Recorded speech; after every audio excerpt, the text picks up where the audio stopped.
Y como mencionaba antes, vamos a agradecerles a Gustavo Vera. ¿Cómo le va, Gustavo? Buenas noches, bienvenido a Radio El Mundo. ¿Cómo le va?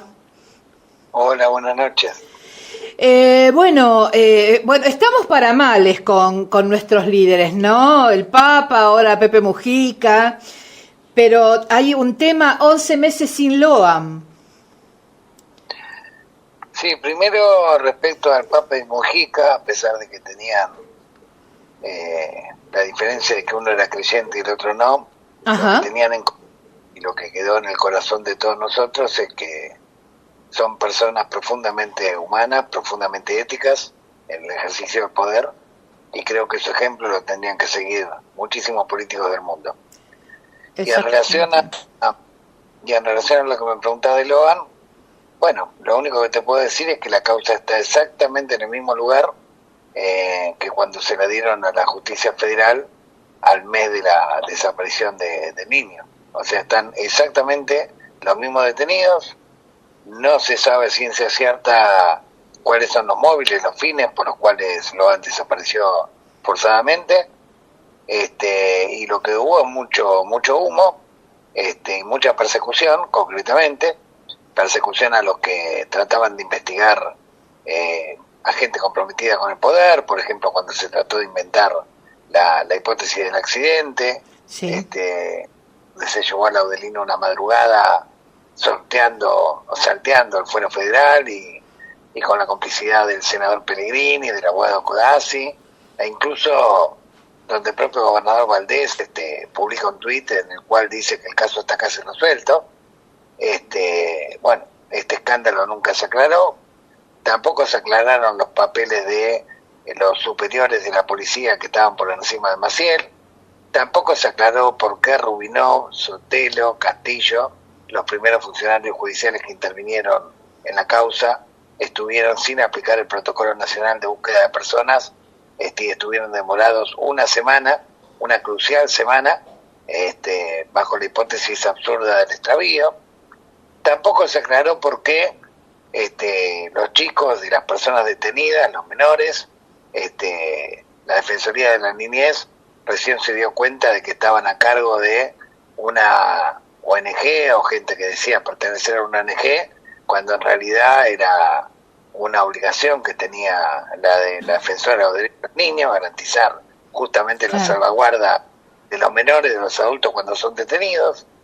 Tampoco se aclaró nunca por qué nunca se perimetró la zona cero y cualquiera pasaba como turista y entraba y salía y no había ningún tipo de inconveniente.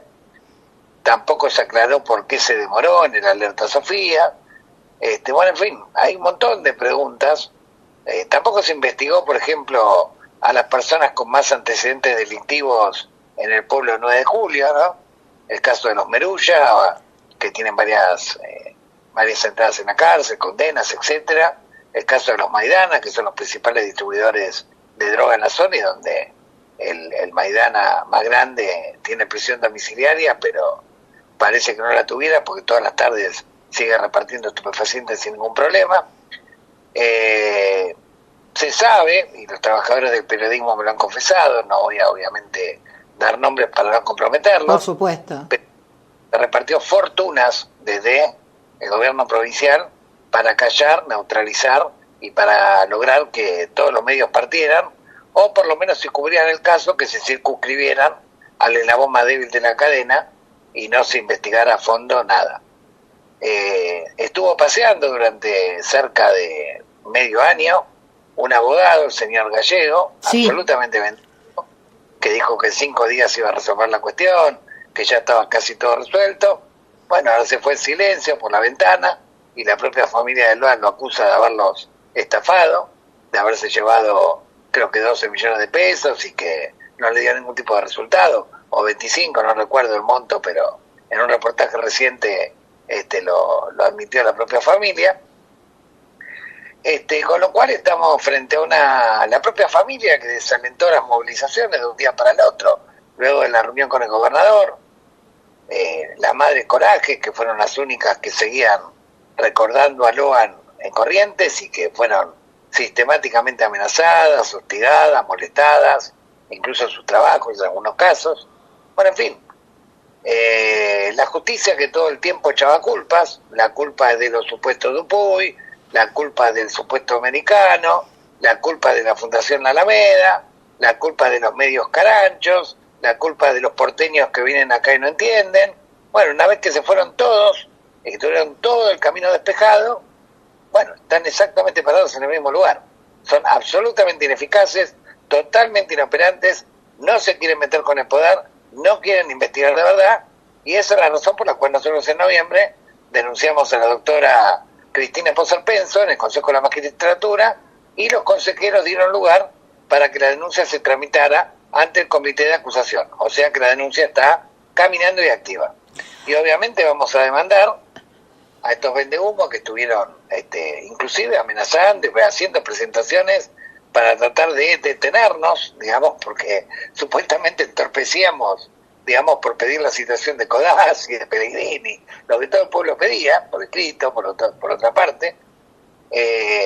Extrañamente, la justicia correntina en primera y segunda instancia rechazó a la Alameda como creyente, cuando en casi todas las causas de trata en juzgados federales de todo el país somos habitualmente creyentes.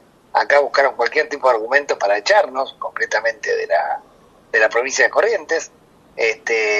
Y bueno, y lo que sigue ocurriendo es el silencio. De hecho, vos sos una de las pocas periodistas que en este momento está sacando una nota a una de las personas que está en la lista negra de la provincia pautera de Corrientes.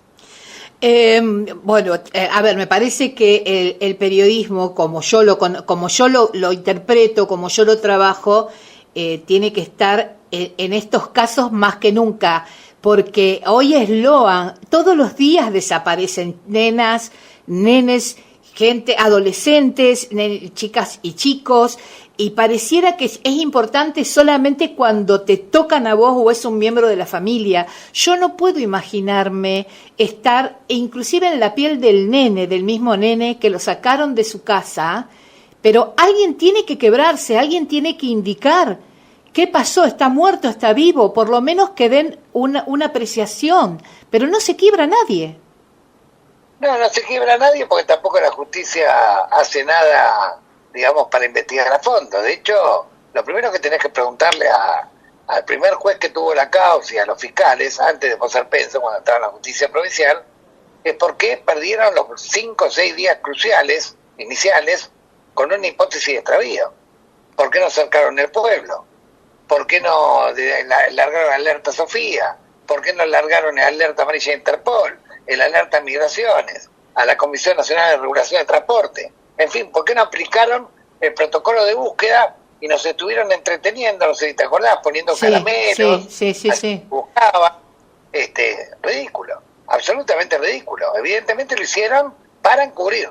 Y nadie lo cita y nadie les pide explicaciones, como tampoco nadie les pide explicaciones al senador Pellegrini, a Codazzi, que fueron y bajo extorsión un poco y bajo soborno, según lo que dice Laudelina, la llevaron un viernes a la madrugada, a declarar otra vez ante los nuevos fiscales que estuvieron en la causa provincial, cuando la causa ya estaba en fuero federal. O sea, violaron el fuero.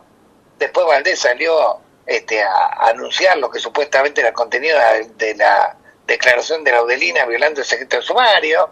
Bueno, han pasado cosas gravísimas. No se ha citado ni investigado. A ver, en un pueblo tan pequeño, obviamente los elementos, los personajes más que tienen antecedentes más delictivos son los primeros que ponen en foco. Claro. Además de los que estuvieron presentes en el almuerzo, obviamente. Sí, claro. Y además de los primeros que estuvieron investigando. Hay muchas cosas raras. El incendio que se produjo a la misma hora que desaparecía Loan, la demora y la actitud totalmente pachorra, digamos, de Maciel, la desaparición de una de las heladeritas, digamos, azul que llevaron allá, que tenía, nunca apareció, nunca fue parte de la causa, que lo dejen ir a Pérez y a Cayaba, que se fueron tranquilamente a Chaco sin ningún tipo de inconveniente. Un ridículo. Se hizo exactamente todo al revés de lo que establecen los procedimientos y nadie de los funcionarios judiciales responsables fue sentado en el banquillo ni siquiera a hacer una testimonial. O sea, hay un encubrimiento con el poder absolutamente grosero, grotesco.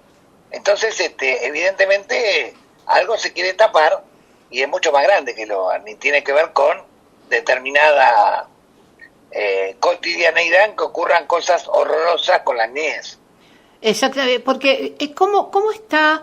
Por ejemplo, A ver, decime, sí. ¿por qué la Argentina? Tenemos que preguntarnos por qué la Argentina tiene una sanción de la Corte Interamericana de Derechos Humanos por no tener en el Código Penal la tipificación del delito de compra y venta de bebés, niños, niñas y adolescentes. Dios mío. ¿Sí?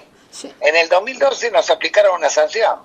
Pasó el gobierno de Cristina, pasó el gobierno de Macri, pasó el gobierno de Alberto, está pasando el de Milei, pasaron más de 60 proyectos que terminaron durmiendo el sueño de los justos. Cuando fue el caso Loa, en que se conmovió el país, recién ahí se movió, se sacó media sanción, y ahora que el tema se apagó, otra vez apriesan. O sea, explícame vos por qué hay tanta resistencia en el Parlamento desde hace tantos años, particularmente en la Cámara Alta, para tipificar este delito. Cuando vos tenés en este momento, y explícame también por qué es tan engorroso el sistema de adopción de niños, de adopción legal de niños. Entonces, cuando el sistema es engorroso es porque está encubriendo otra cuestión. Y en un contexto muy complejo, donde además UNICEF acaba de publicar una estadística alarmante, donde dice que la mayoría de los menores de 14 años, el 60%, han tenido contactos con desconocidos a través de las redes virtuales, y todos sabemos que hoy el crimen organizado, la trata, las redes de pedofilia, de pornografía infantil, andan pululando, digamos, por las redes sociales, y andan, digamos, disimuladas detrás de juegos online, detrás de apuestas, detrás de juegos de la Play, en distintas plataformas sociales. Bueno, es un trabajo de prevención que tenemos que hacer en las escuelas, que tenemos que incorporar en la currícula, que tenemos que tratar de prevenir y capacitar, que tenemos que tener también figuras legales que castiguen duramente, digamos, a estos delincuentes. Bueno, está bastante desprotegida la niñez en la Argentina. Vos pensás que el gobierno de Milei hace poquito, creo que un mes y medio, sacó un decreto mediante el cual las empresas de transporte de ómnibus no tienen que pedir más papeles para que los menores salgan del país. Es una locura, es una locura. Sí. Es una cosa de loco. Claro, antes Migraciones controlaba, pero también controlaban las empresas de transporte. En estas cuestiones siempre conviene tener un control cruzado. Bueno, ahora las empresas de transporte no tienen ninguna obligación de controlar si un menor sale con un extraño, con un adulto, cualquier condición, si sale del país, fíjate que hay un decreto que claramente establece esto. Bueno, en un país donde lamentablemente hay cada vez más, ¿cómo te podría decir? Cada vez más complacencia con la explotación y con el crimen organizado. El propio presidente Milei ha dicho hace 2 o 3 días en un foro económico que no existe la explotación. O sea que en realidad el trabajador va y le compra dinero al empresario, así que poco más que le debe al empresario. Sí. Con lo cual, si la definición de explotación desaparece, bueno, se naturaliza directamente la esclavitud. Fíjate que es la primera vez en democracia que tenemos un salario mínimo vital y móvil que está por debajo de la indigencia, dicho por el INDEC, que ya de por sí tiene cifras atrasadas, ¿no? Dicho por el propio INDEC, está por debajo de la indigencia. Es decir que hoy, sí, salario mínimo vital y móvil es el que fija el mínimo que tiene que pagar cualquier empleador en un trabajo formal e incluso informal, también es una guía, porque si vos pagás debajo del salario mínimo, podés tener una causa penal por reducción a la servidumbre o trabajo forzado. Bueno, hoy no hay ningún problema porque se puede pagar por debajo de la indigencia, porque eso es el salario mínimo vital y móvil. Entonces estamos en una situación muy complicada, ¿sí? ¿Cuánto estamos dispuestos los argentinos, digamos, a soportar por una inflación dibujada con dólares prestados? ¿Cuánto estamos dispuestos a aguantar? ¿Estamos dispuestos a aguantar de convertirnos en algo parecido a un narcoestado, como está ocurriendo, por ejemplo, en Ecuador, donde vos viste a la banda narco tomando oficinas gubernamentales? Sí. ¿Qué opinas de este blanqueo de dólares que no te voy a preguntar de dónde vienen? El blanqueo de dólares obviamente tiene que ver con esto. Claro, por eso. Igual que blanqueo anterior. O sea, son blanqueos que, digamos, entre la plata que estaba debajo del colchón, se disimula, se entremezcla lo que tiene que ver con el narcotráfico, con la actividad del narcotráfico, que es sumamente intensa. Todo el mundo sabe, cualquier especialista en narcotráfico sabe que la hidrovía es una de los canales por donde fluye la marihuana transgénica, la cocaína traída de Chapare, que sale por los puertos de San Lorenzo, que los 489 kilos de cocaína que encontraron el otro día el fiscal federal Kishimoto en San Lorenzo, a un barco que conducieron los filipinos, que le dijeron que era habitual llevar esas cantidades como si fueran lo más común del mundo. Esto tiene que ver con lo que decía Naciones Unidas sobre Argentina, que eran uno de los principales exportadores de cocaína, digamos, hacia Europa y de otros estupefacientes. Es un país de tránsito que habilita todo y donde la hidrovía, lo que está al costado de la hidrovía, los puertos, bueno, los controles evidentemente son sumamente laxos, y hay mucha gente que evidentemente está en contubernio con estas prácticas. Y bueno, todo esto, el crimen organizado no actúa separadamente, es todo un combo donde se va creando un clima delictivo, y en ese clima delictivo los primeros que pagan el pato de la boda son los más vulnerables, y particularmente los niños. Mirá, te voy a decir algo, y hasta puede sonar a barbaridad, ¿no? Pero en este caso, la desaparición de criaturas, cruzarlo con el tema de la droga, que tiene todo tiene que ver con lo mismo, porque en el final del túnel son todas las mismas personas las que intervienen. Pero Sí. creo que la desaparición de criaturas, de adolescentes, de gente grande también, Claro. es superlativo, digamos, supera cualquier venta de cualquier cosa. Es decir, se encontraron cocaína, che, no se distraiga, busquen a Loan, porque acá terminó siendo un cocinero filipino, una cosa ridícula, que yo digo, ¿nos creen tan tontos? ¿Somos tan tontos? ¿Que vamos a creer que el cocinero de un buque filipino es el culpable de esto?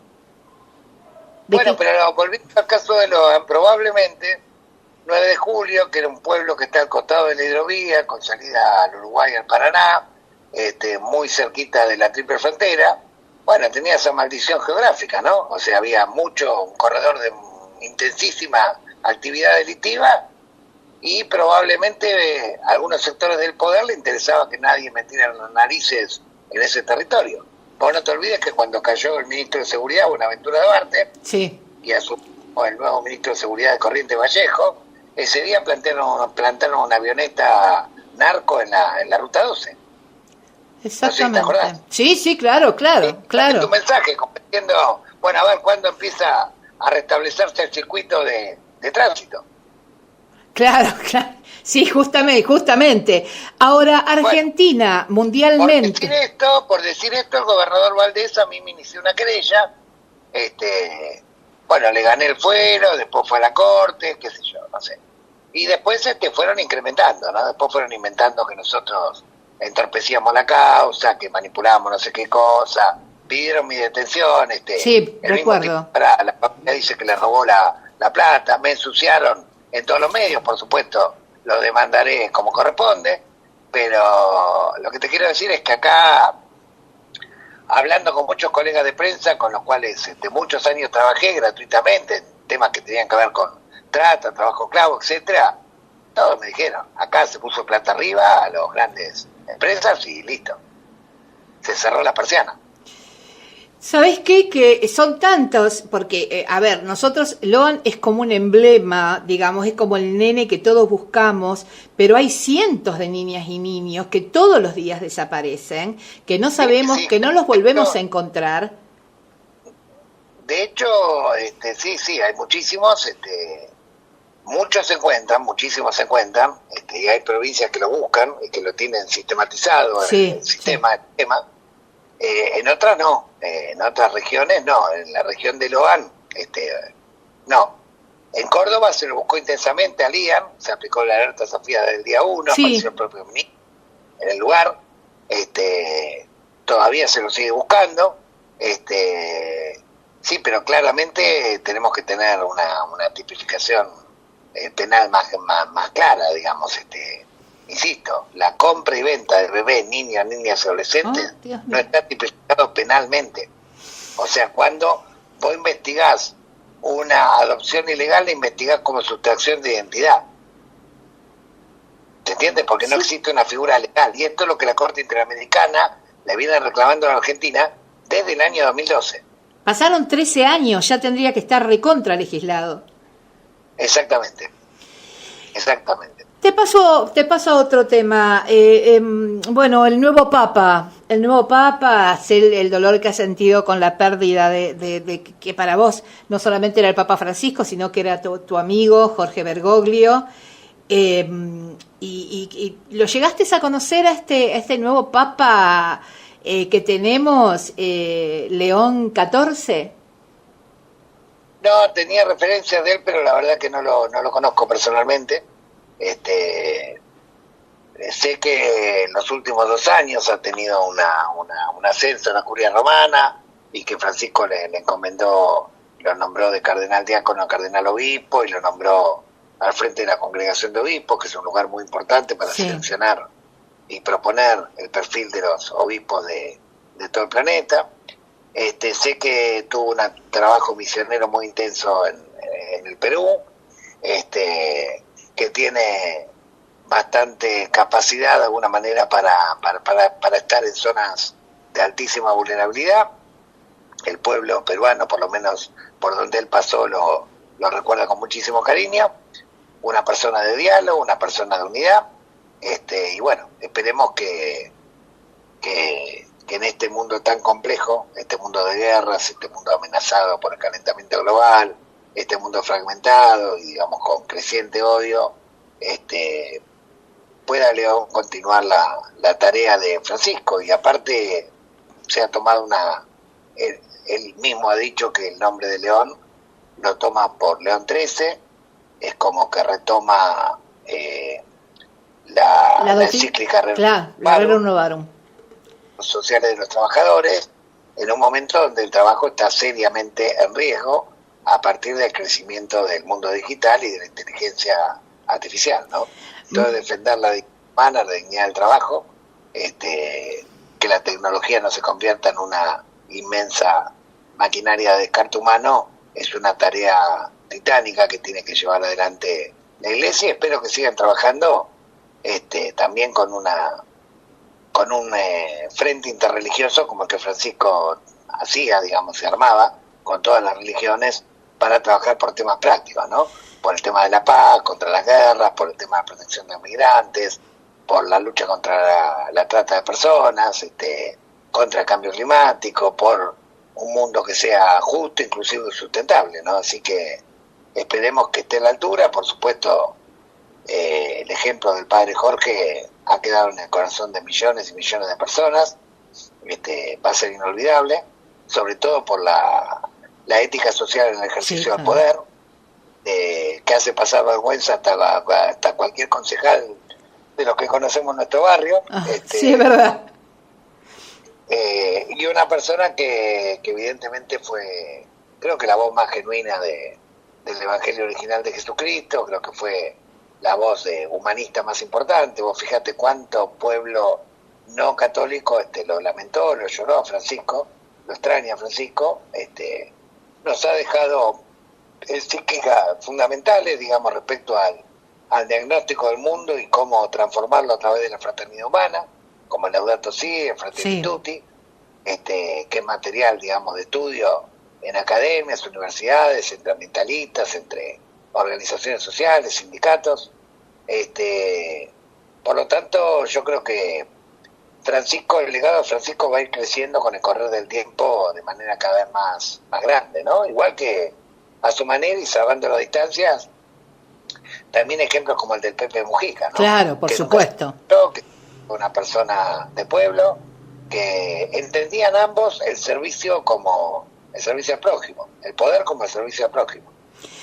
Gustavo, ojalá no estemos... Que tanto necesitamos en esta bendita Argentina, ¿no? Seguro, ojalá todos nosotros estemos a la altura del legado que nos ha dejado el Papa y por supuesto también el Pepe Mujica, que estamos hermanados con los uruguayos. Lamento muchísimo el fallecimiento de Pepe Mujica, deja un lugar muy importante entre los estadistas del mundo. Muchas gracias y no dejemos de buscar a Loan. No, por supuesto. Gracias. Un placer. El señor Gustavo Vera, que él es titular de la Alameda, y bueno, la situación de Loan, somos así como exitistas con los temas, nos volvemos locos por un mes, por 48 horas, por una semana. Este nene no aparece como no aparecen un montón de otros chicos. Fíjense lo que él me dice, que yo no quise profundizar, porque no hago periodismo de periodistas, me parece que no corresponde, y la emisora tampoco hace periodismo comparándose con otra emisora, simplemente hacemos nuestro trabajo informativo, y no pueden no buscar o tomar la voz de aquellos que siguen buscando a Loan. El nene no aparece, y pareciera que el tema te duele un ratito y bueno, pasemos a otra cosa, hasta que un día te pasa a vos.